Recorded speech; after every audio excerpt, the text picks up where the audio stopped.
So we are doing the last part of the fourth book, The Quest. We are somewhere around 93.31. Savitri is going from place to place through various lands, through various countries, rivers, mountains, plains, forests, and seeing the worldwide ways they have opened in front of her. She is kind of getting exposed to the ways of life of this world in different moods and in different manners and in different places. While she is going from place to place,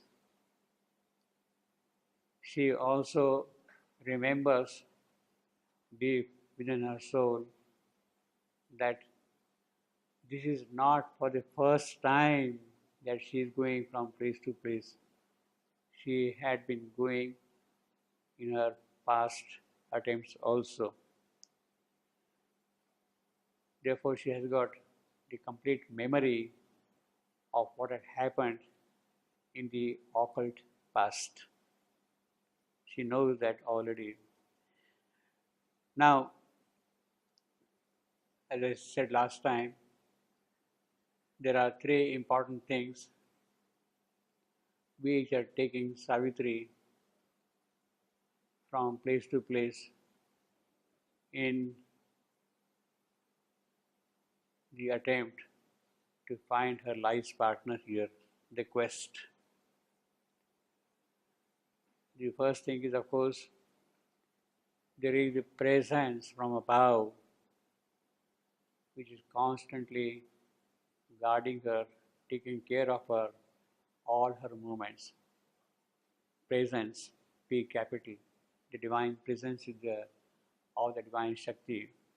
It is there, always behind this human Savitri who is now going from place to place. Then there is, in a more immediate context, the guide, G capital, guide, who tells her where to go, how to go, when to go. All her actions are, so to say, determined. The navigation of all her movements is done by this guide, the divine guide. And the third thing is, she is constantly being driven from within. Savitri is driven from within. There is a presence, there is a guide, there is something within her which drives her in her quest. That yes, it must be here, it must be that. So the question of chance, of fate, of chaos, of conflicting things would not arise in her case, although she may have to face them. But there is the guide, there is the divine presence, there is the soul of Savitri who is driving the human Savitri in all her movements. So that keeps on happening constantly. Therefore, it is very appropriate, very logical, occultly very significant that in Sri Aurobindo epic Savitri is riding the chariot and going from place to place alone.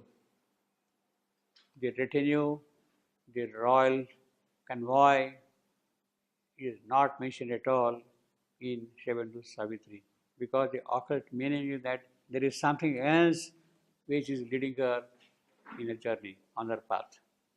And as we have seen earlier, she is now going from place to place, and she has left the capital cities, she has left behind the urban areas, she has left the marketplaces, the human activity which is being done in all the cities. She has come into the suburban areas. She has come in the suburban areas, in the forest, in the lonely places. She would go and stay in the temple yards. She would stay there maybe for a day or two and go on from place to place. And that journey of Savitri is going on almost for a year. Savitri's journey is almost for a year. And now the end of the year is approaching.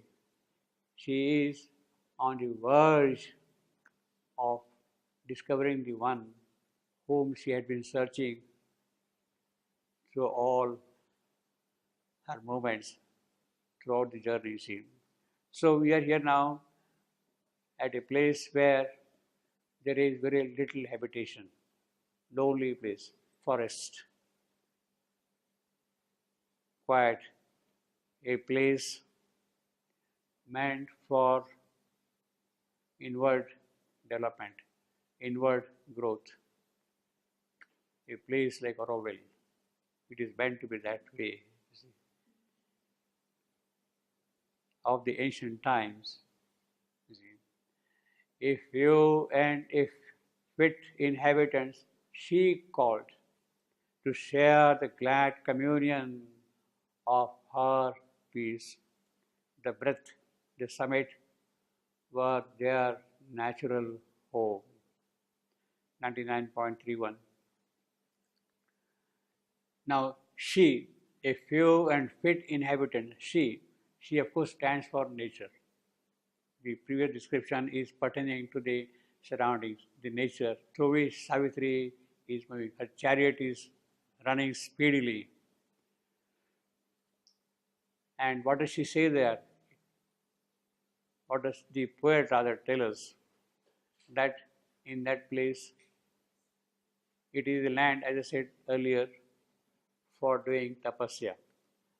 Savitri has been going through various parts of the Aryavarta, and as I said, Aryavarta is the land of tapasya, where you do spiritual tapasya, ascesis, to get spiritual realizations. Now, these spiritual realizations can be different for different types of people.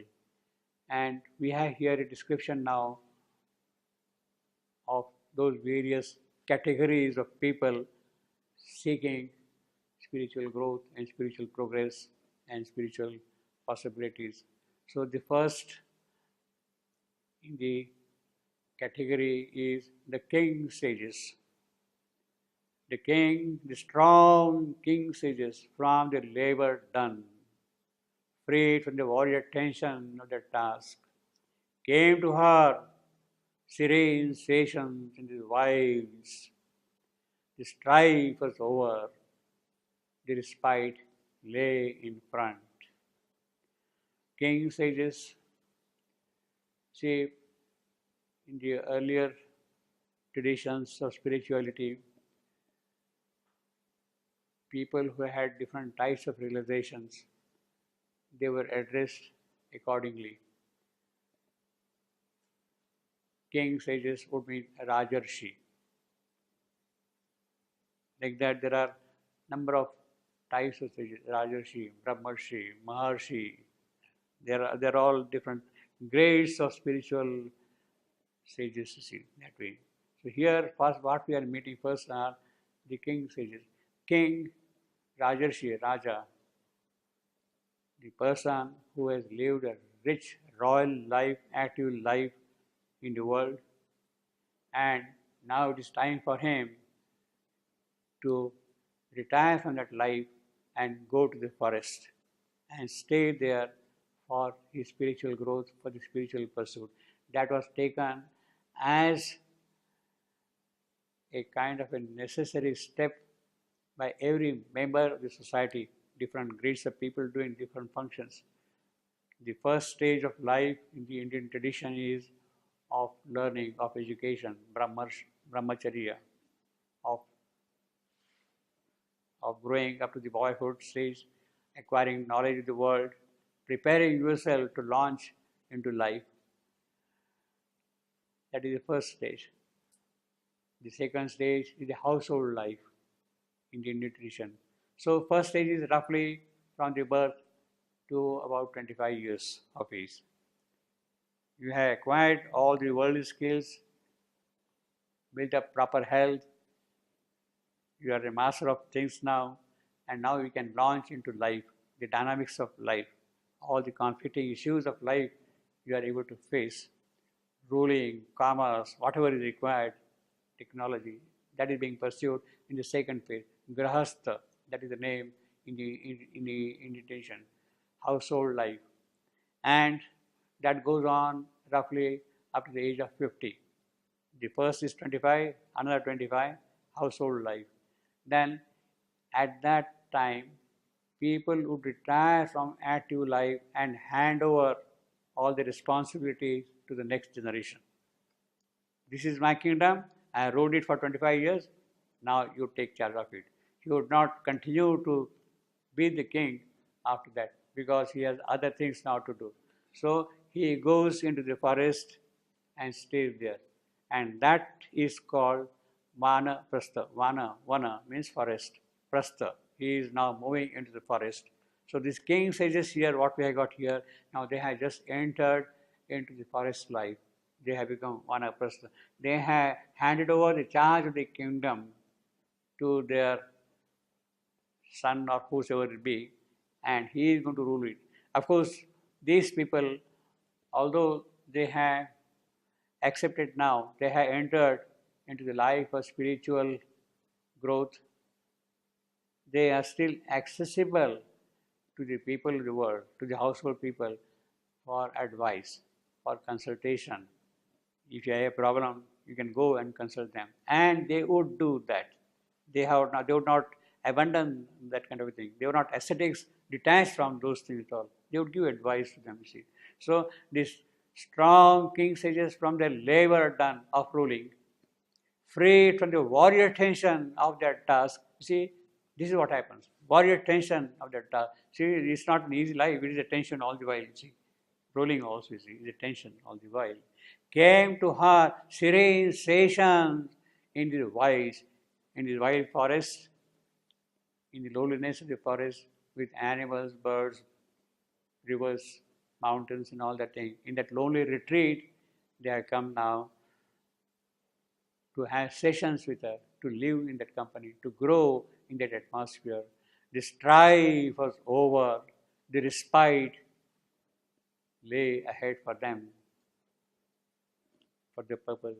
Happy they lived with birds and bees and flowers, and sunlight and the rustle of the leaves, and heard the wild winds wandering in the night, mused with the stars in their mute, constant ranks, and lost in the mornings and in azure tent, and with the glory of the noons were one.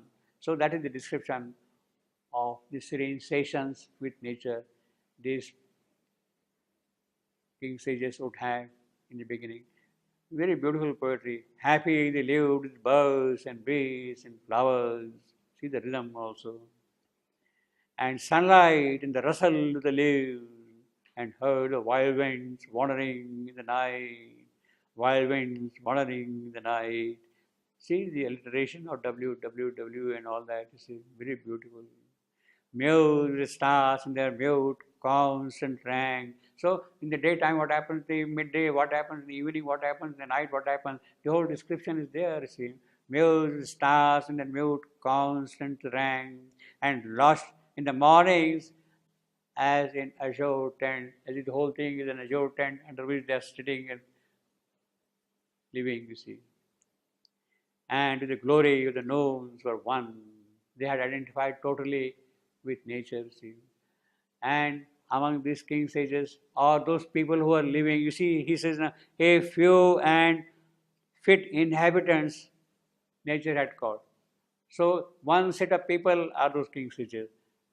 There are other set of people, some deeper plunged from life's external clasp, beckoned into a fiery privacy, into soul's unassailed star-white recess, they sojourned with an ever-living bliss. A voice profound, the ecstasy and the hush, they heard, beheld in all revealing light. So they are able to hear now the revealing light, see the voice, hear the revealing sound, voice. They are able to see the future possibilities of light opening in front of them. A voice profound in the ecstasy and hush, that is important. They are in deep trance, in a state of trance, ecstasy, and hush. The hush within, it is that which makes them hear that voice, V capital. Some other voice is coming and they are able to hear that voice in the deep hush of their soul. They heard, beheld, an all-revealing light. See, both voice and light, sound and sight, a different sound and different light, different organs of hearing and seeing have opened for them. They see with a different eye. They hear things with a different ear. All time made difference, they overcame. This, that, whatever differentiation is there, that is no more there now for them. The world was fibered with their own heart strings. World was fibered as if lineaments or filaments of the nervous system. It is that which enmeshed everybody. They got linked up. Means it is a kind of an identity of these people with the entire creation.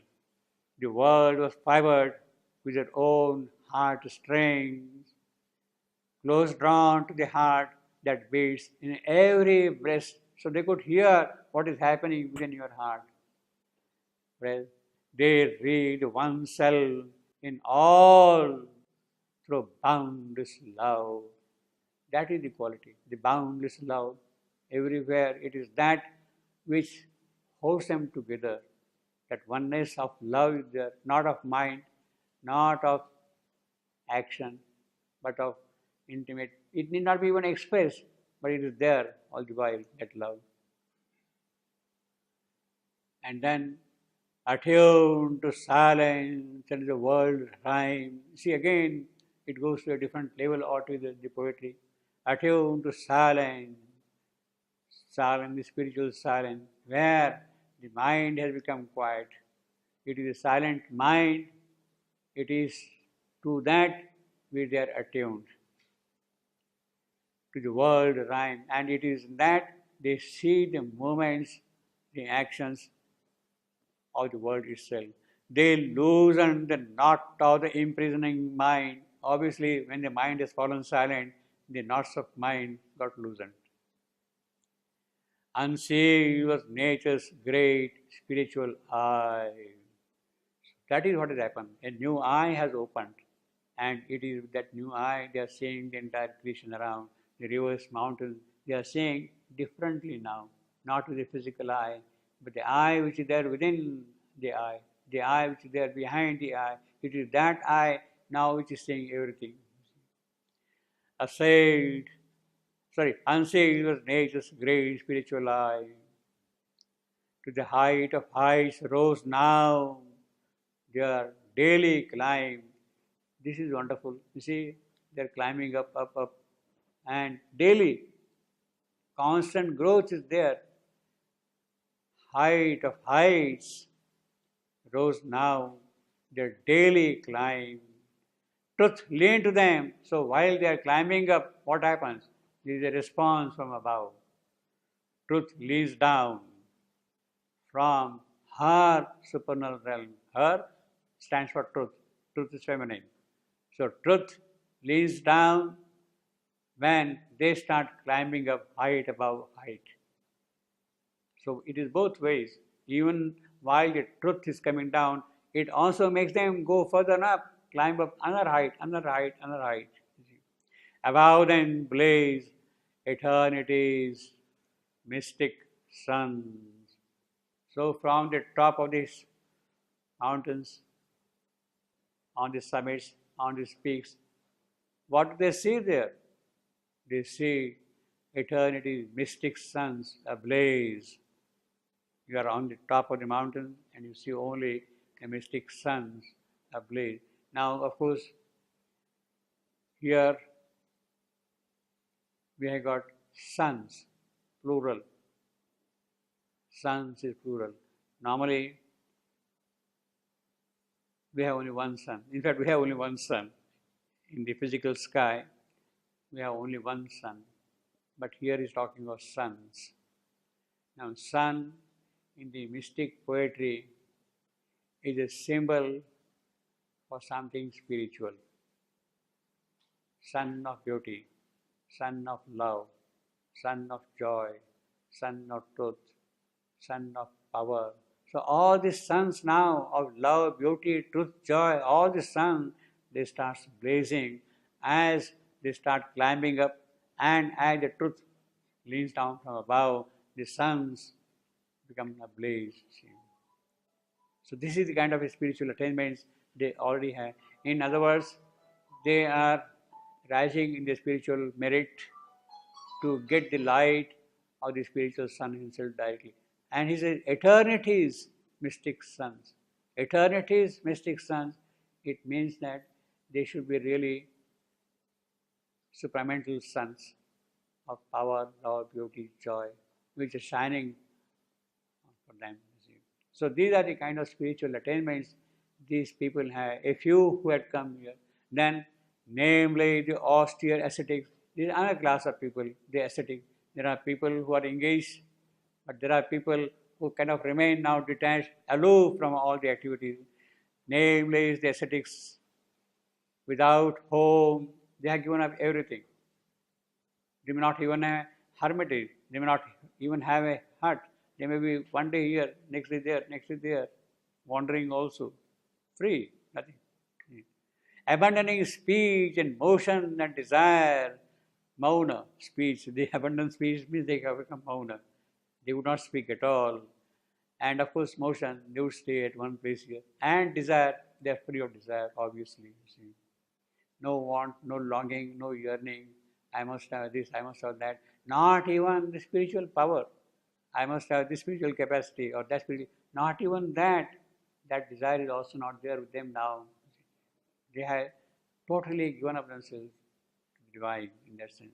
Whatever has to come, as if they have got a kind of confidence, it will come. What is needed will happen. You see, they have got that kind of confidence. So they don't have even to desire anything at all.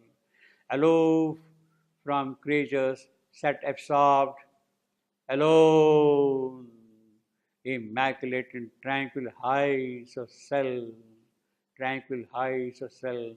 In the Atman, they are aloof, detached from everything, alone,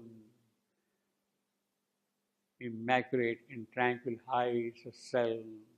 On concentration's luminous, voiceless peaks. So the concentration is so intense and is so climbing, they have now reached the summit of the concentration, and it is there they are stationed. On concentration's luminous, voiceless peaks, world-naked hermits with their matted hair. They are no need at all, you see. Matted hair, immobile at the passionless great hills. So the surroundings are there, hills are there, immobile, motionless, stable. Mountain stands for loftiness and stability. So the both things are there now, loftiness and stability. Both of them are there. Great hills, around them group like thoughts of some vast mood, awaiting the infinite's behest to end. They have given up everything. They have no desire at all. They are not moving also. So what do? They await the command of infinite being. Yes, you do whatever you like now. Entirely. The command of infinity. They are awaiting. If you want us to live, continue this, yes, we'll do. If you want us to go and depart, yes, we'll do. Everything is there at the behest of the infinite. So this is a very different kind of a spiritual person, see, than the others, see, than the seers attuned to the universal will, content in him who smiles behind earth's forms, abode ungraved by the insistent days, abode ungraved by the insistent days. So this is another type of person, seers, whose will is one with the will of the universal, whose will is the universal will. Behind the universe, whatever is that will, they have identified their will with that. If the universe has to go in the direction, yes, my will is also to go in that direction. About them, like green trees girdling a hill, young grave disciples fashioned by their touch, trained to the simple act and conscious word, greatened within and grew to meet their heights. Now, while the spiritual people, the rishis, the sages, they are absorbed in their own tapasya, they also see that the young disciples who approach them for spiritual initiation, spiritual guidance, are helped. They are not totally given up everything, so to say, in that sense, as if there is a kind of a social responsibility which they must fulfill. And they are there to fulfill that social obligation. About them, like green trees, what a beautiful simile. Green trees girdling a hill, there is a hill, and the whole thing is. So there is the rishi, the hill, and around him, a large number of disciples are there, shishya. They are there to get knowledge, spiritual knowledge from the realized soul. For wandering seekers on the eternal path, brought to this quiet found the spirit's thirst, and spent the treasure of a silent hour, bathed in the purity of the mind gaze, that uninsistent rule them from its peace, and by its influence found the ways of calm. That is how the rishis, the disciples grow also there. Now, see, they are living in the lonely forest, in the company of nature, all these people. Yet there are also young people who have that urge, who have that thirst for spiritual knowledge. And giving up everything else, they do approach the disciples, these rishis, and they are helped constantly in the purposes. Now, these are the infants, the young people, the young souls who carry the spiritual progress forward. They are the ones who will take things forward, make things move forward. The infants, the monarchy of the world, these are the young souls. Monarchy of the world, they are the kings. They are the ones who are going to rule the future. The heroic leaders of a coming time, they are going to rule the future. King children, nurtured in the spacious air, like lions, gamboling in sky and sun. So the whole place is full of lions, and the cubs are there around, and they're gambling. In the same manner, the rishi is there, and around him, a host of disciples. Received half consciously the God-like stamp. They have already received a stamp on their souls, you see. Now, actually, the old ashramas of the Vedic time, they were really very rich, very affluent in every sense, in the material and of course the spiritual also. See, for instance, in the Ramayana, when Rama goes from place to place in the forest, he visits different ashramas. He lives there for a few months like that on the way, and he stays there for a few months, few weeks, from place to place like that. On one occasion, on his way rather, he comes to the ashram of Rishi Agastya, and Rishi Agastya is there. He is at the entrance there. It must be a huge big complex, maybe much bigger than this, and his thatch or hermitage or whatever is there, somewhere there inside. But Rama would not go in like that. At the gate, at the entrance, there is somebody guarding the place. The disciples are there to guard the place. You cannot just walk in there like that, you see.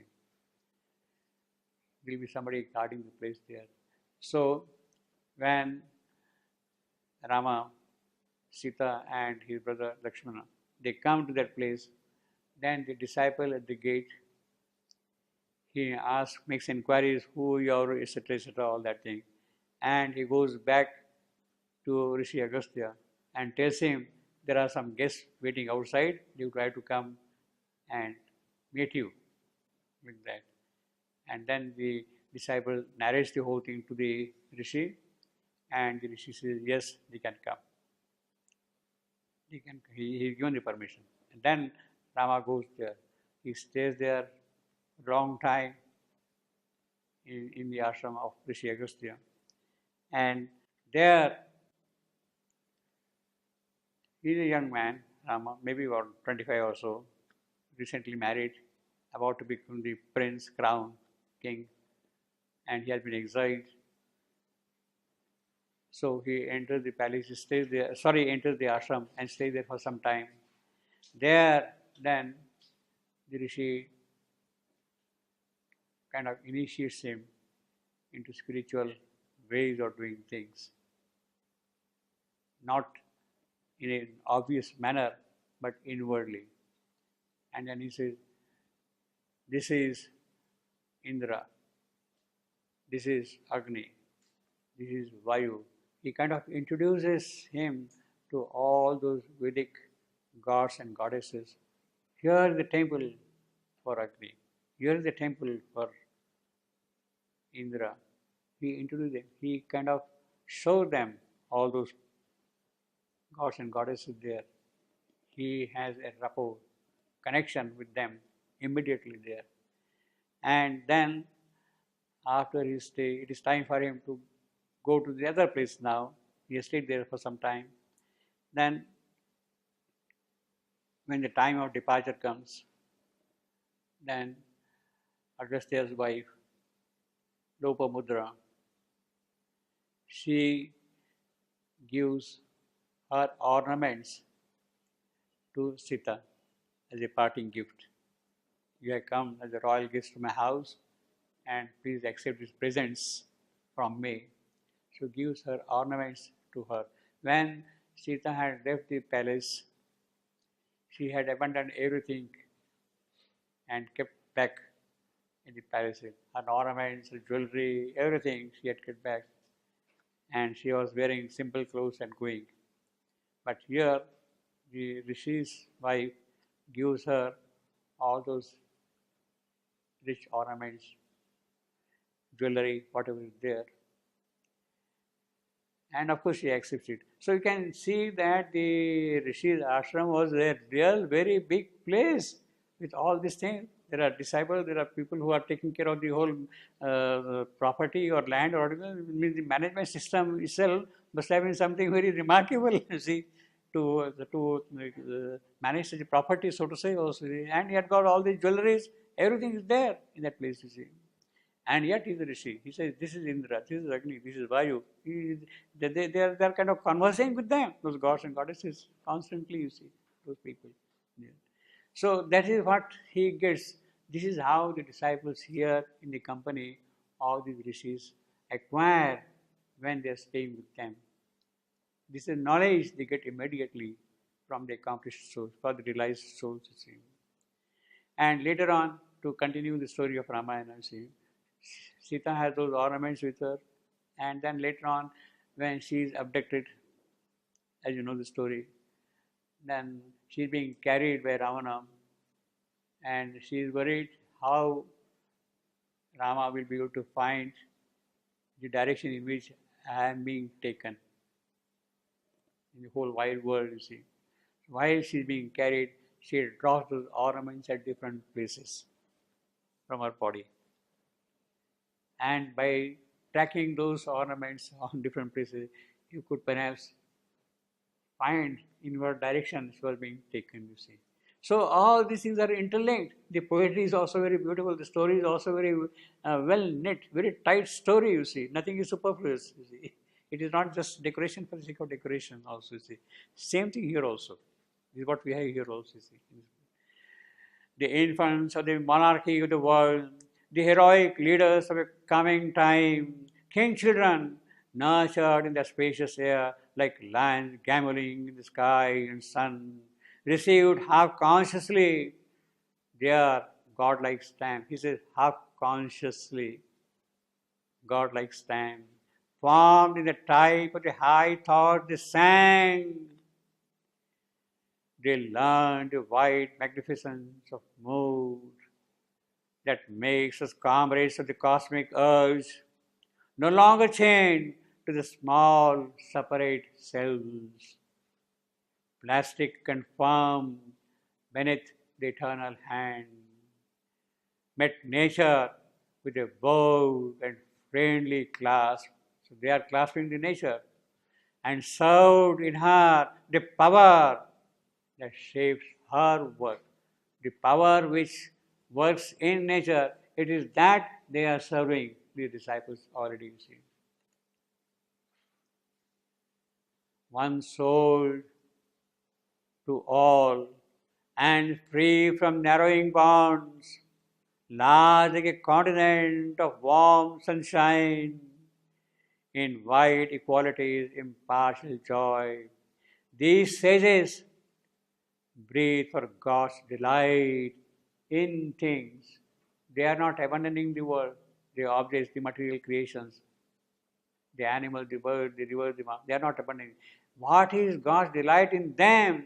It is that they are able to live. These sages breathe for God's delight in things. God Himself is taking delight in them, and it is that delight which they are breathing constantly in the company, you see. Such is the spiritual attainment. Means nothing of life is shunned, but the true delight which is there behind, it is that which is absorbed. Assisting slow entry is the gods. Why? Because the gods must enter into our life. And how should they enter? Slowly. Because we are not fully prepared. We are not fully prepared. If they make haste, then perhaps we'll stumble, we'll fall, we'll get crushed also. Therefore, the gods must enter into our life rather slowly. Assisting the slow entry of the gods, sowing in young minds immortal's thought, they lived. That is the responsibility of the senior spiritual man towards the junior spiritual aspirant. Taught the great truth to which man's race must rise. Must rise. That is their obligation. They have to teach, they must teach. Or open the gates of freedom to a few, imparting to a struggling world the light. They breathe like spirits from time's dull yoke released. The yoke of time is no more there, they are released and they are able to breathe that thing freely. Comrades and vessels, the cosmic force, that is what they are. They are companions, they are participants in the work of the cosmic force, using a natural mastery like the suns.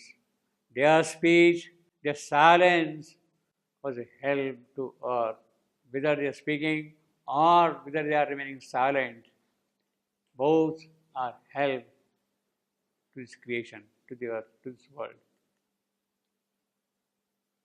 A magic happiness flows from their touch.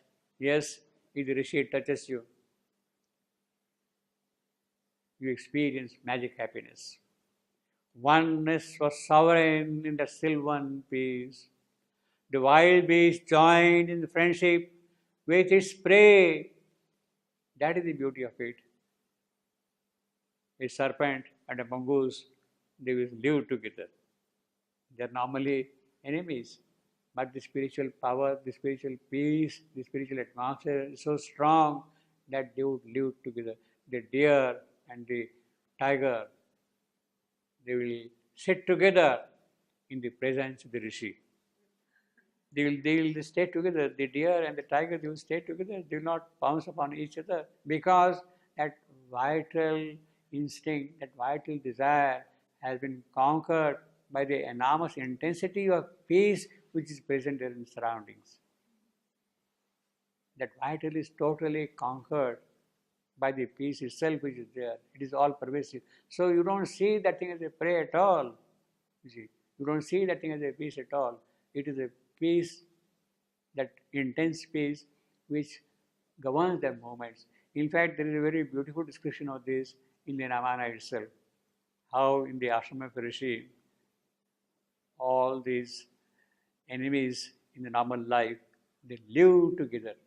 Because again, the intensity of peace will subdue, will conquer, will remove all the conflicting vital things which are present in us. You see.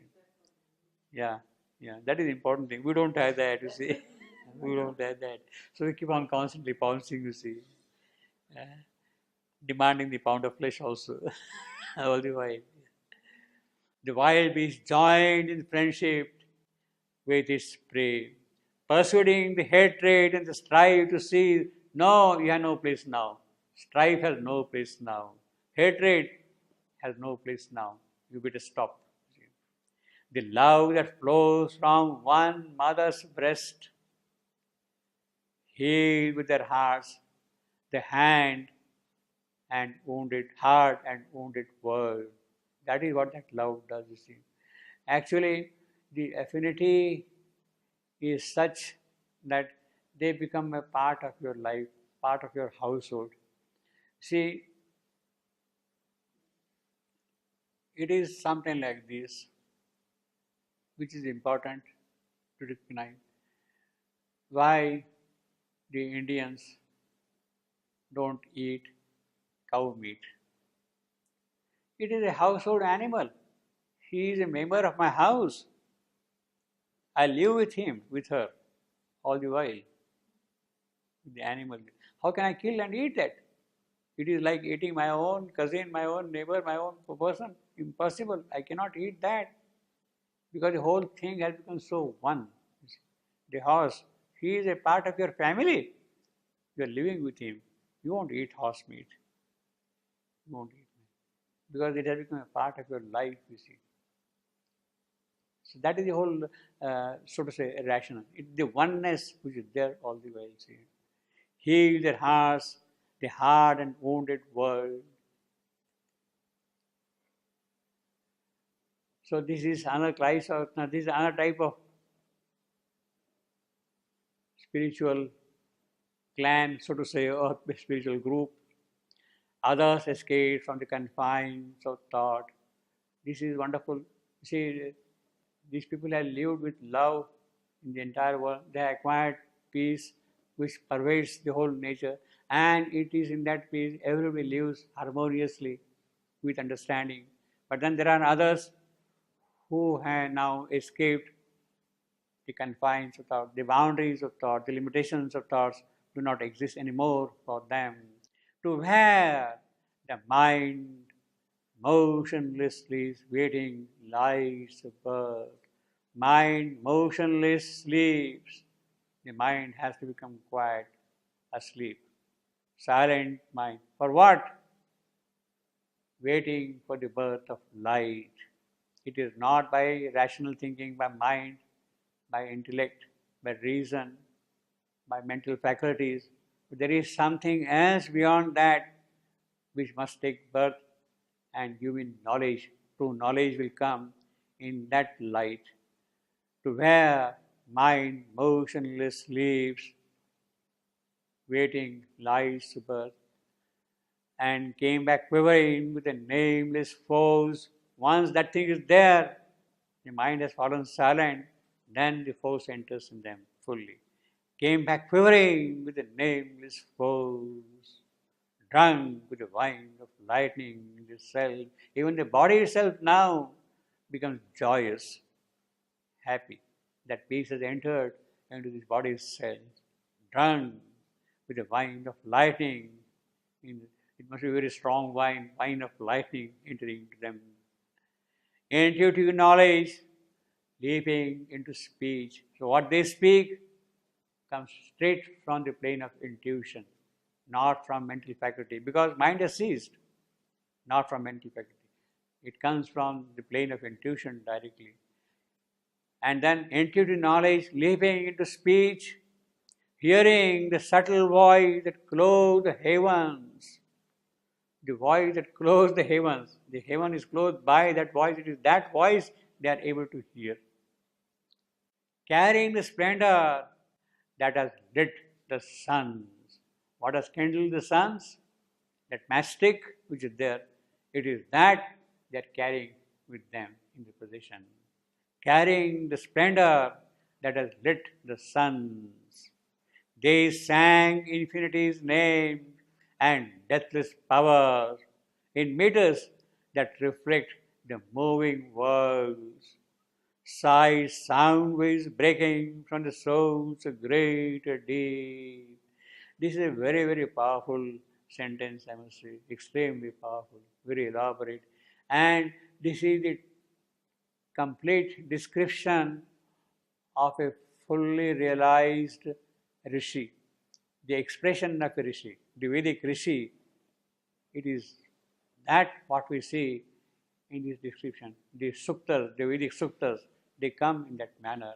Others escape from the confines of thought to where mind motionlessly waiting lies burn, and came back quivering with the nameless foes, coming back to the nameless foes, drunk with the wine of lightning in their cells. He talks of physical self, is feeling that power, self. Intuitive knowledge leaping into speed, hearing the subtle voice that clothed the heaven, carrying the splendor that has lit the sun. They sang infinity's names and deathless powers in meters that reflect the moving worlds. Sights, sound waves breaking from the soul's great deeds. This is sheer poetry. Perfect example of the highest types of mystical poetry. Mystical poetry, occult mystical, very deep. Now, let us take a couple of lines from here, so powerful here. The second line is to where mind motionlessly is waiting lies birth, where mind motionlessly is waiting lies birth. Line seems to be coming from somewhere else, passing in front of you and going out somewhere else, where mind motionlessly is waiting lies birth. The vibration, the intonation, the whole rhythm is such that it is coming from very high plane of spiritual inspiration.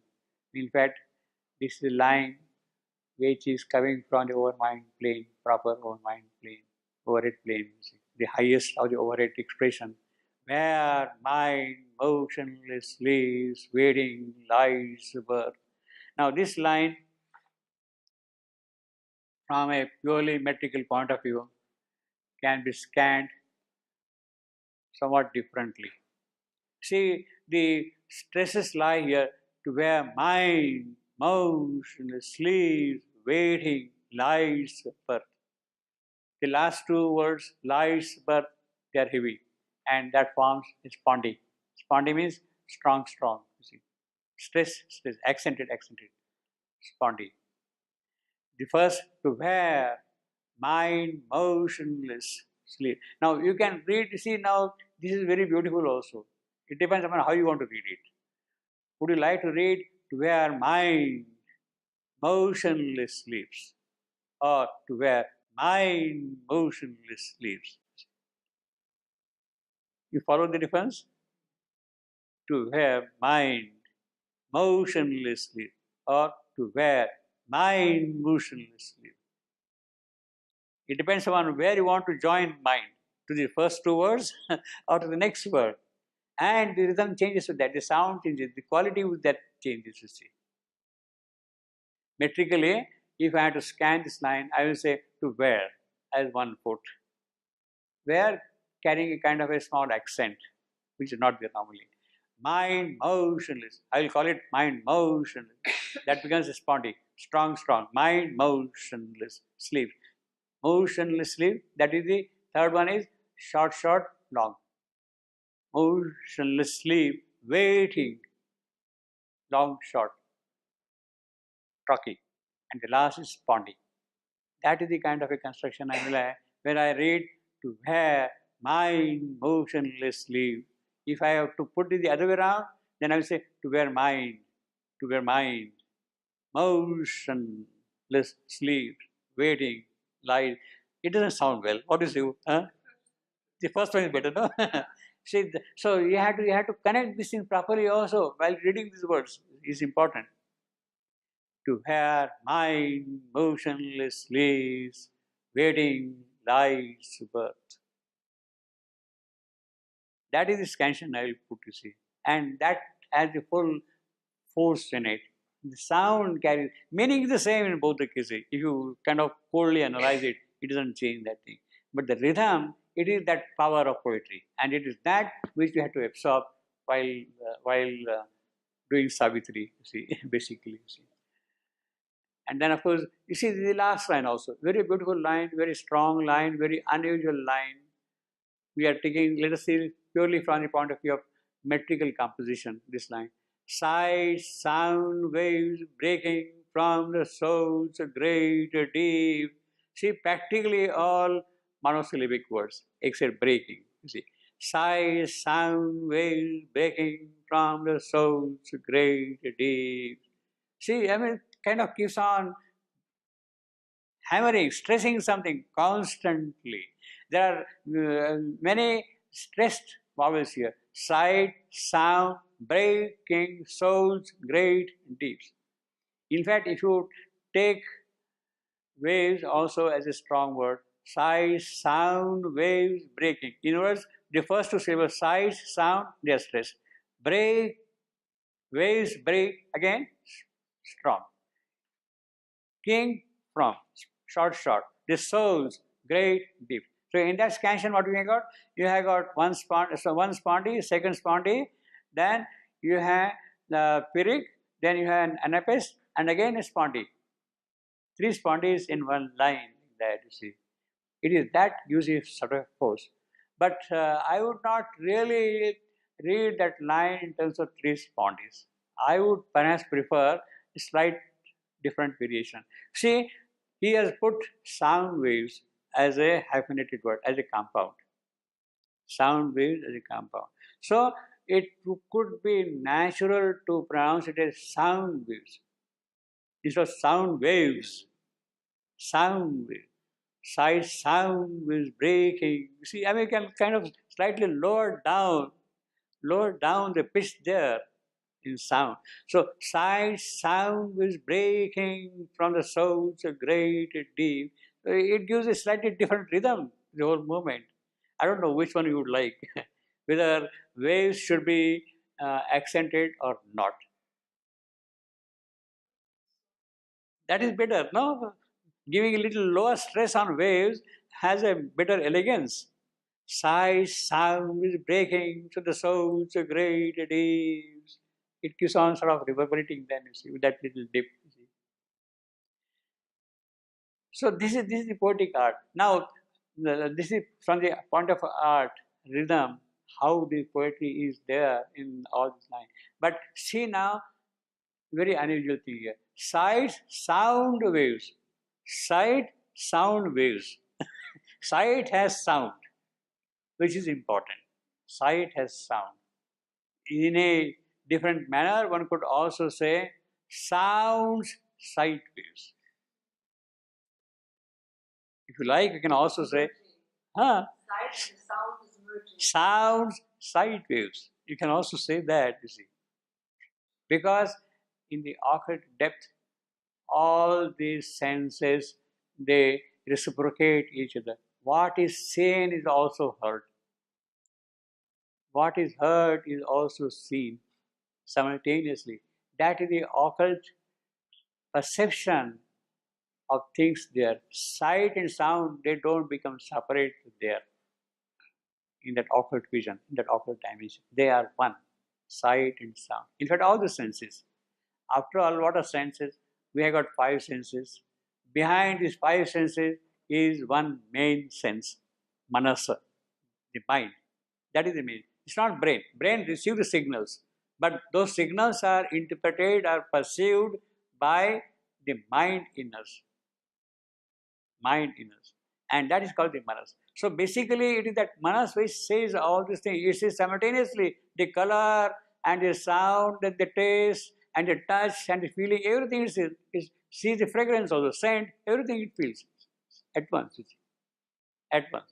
So one could even say sights, scent waves, you would have to say. You see.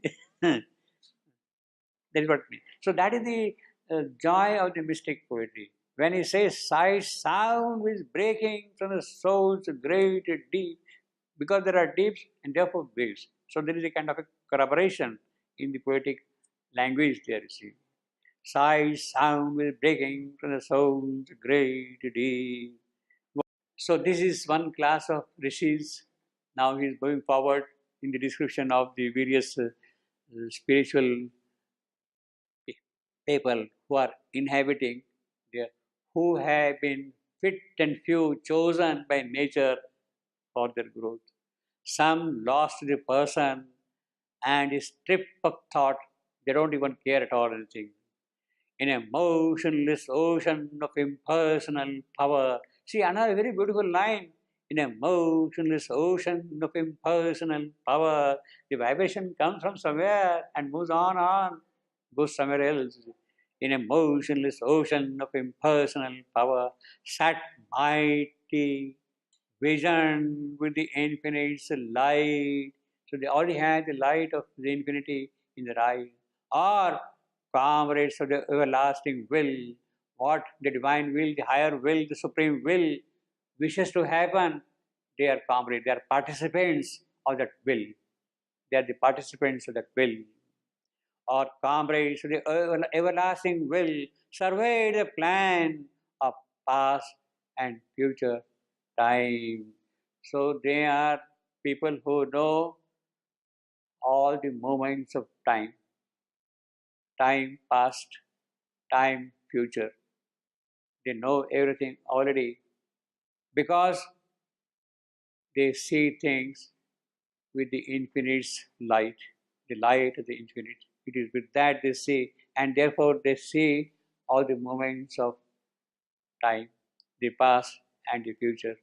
In other words, what we would call, they have three kala drishti, the vision of three divisions of time. Three kala, time, drishti, sight. They have got vision of three divisions of time, three kala drishti. So this is what these rishis have acquired in the spiritual growth. Or comrades to the everlasting will surveyed because they have got that trikala drishti. They can participate in the will of the everlasting. They can participate. They have prepared themselves, that capacity that they can do that thing. Some wing like birds out of the cosmic sea. So the birds are rising from the sea and winging up, going up, you see, and vanished into a bright and featureless vast, into the infinite, vast, Brahat. It is in that Brahat, vast, they have vanished, they have disappeared, into the transcendent. It means that they have gone into the transcendent and vanish into a bright and featureless vast. See again, what a beautiful alliteration, T's and all that thing, beautiful line. And vanish into a bright and featureless vast. Some silent watched the universal dance. Yes, they see the play of this world also. Or held the world by world indifference. They are indifferent to our littleness, smallness, pettiness, our ephemeral life. They are indifferent to that. yet they see that there has to be some meaning in that. They see some content in it, and they do watch with some purpose, with some concern, this world also. So they are not, in that sense, totally away from that sense. But they see things now from a different vision. Some watch no more, merge in a lonely cell. So there are people then, other, they would not even watch at all, completely closed. And they would merge themselves into the pure Atman, pure existence. That is what we have, pure existence, Atman. They will merge into that. Absorbed in the trance from which no soul returns. They would go away, walk away from this creation and live in the immortality out there. They would not like to come back at all to this creation. It is one type of will of a person. You can have that individual will. Yes, you can come back, you can also go away from here. They are not concerned about that. Or they might go there and wait to come back at an opportune time. If things are sufficiently ready for them to come, they might come back. Otherwise, they're not interested. Let us go and stay there up in the immortal worlds. The immortal, they can be there also. Absorbed in the trance from which no soul returns, all the occult world lines forever close. For them, finish, over. They walk away, that's all. Yeah, but there are people like that, they want to go away. They don't want, they have will that way. They have will that way. Yeah, because they have willed it that way, therefore they will not come back. Once they are there, they can't. Once you have stepped there, then you can't. They have willed that way. But you can also will, okay, go there and come back. As Gautam Buddha did. He was on the border of Nirvana, he could have merged there. He says, sorry, I don't want to go there. I want to come back. He wants to come back. You can't. So there are types of souls like that, you see. There are people who would like to go away also. There are people even beyond that, they may live there, some of these people, but they would like to totally go out of the creation, what is called laya. Merge totally into the absolute, that there is no question of their coming back in any sense at all. As like Ravana did in the Ramayana. Ravana, he did that, therefore he made God himself his enemy, so that he could merge totally into himself and never come back. So that is a great thing he has done in a certain sense for it. That is his soul's demand. You can't help it. But that is shame, though. You see, that is the whole choice available for every soul. The choice is available. There is a choice for each soul. This is a class of people who are exercising this choice. You can't prevent that. You may not like them, that's a different matter. But that choice is there for them. It is very attractive, yes. But why, later on we'll see in the case of Savitri also, she is told to annul herself totally. Annul yourself totally, that you are nobody, zero, absolute. So that only God be. You annul for what purpose? So that only God be. So these are, choices of a individual soul, what you want to do. You can't prevent that, you see. And each one has his own individuality. See, it could be an act of divine grace for you that choice is not granted. That would be an act of supreme divine grace, you see. But that does not mean that I cannot have my choice. Some wash no more, merge in a lonely self in the Atman, absorbed in the trance from which no soul returns. All the occult world lines forever closed, finished. The chains of birth and person cast away. Some uncompanion reached the ineffable. They would go and merge alone into the absolute, into the ineffable. So that is the description of the various rishis which are dwelling in the lonely company of nature, and Savitri has come to this particular place here.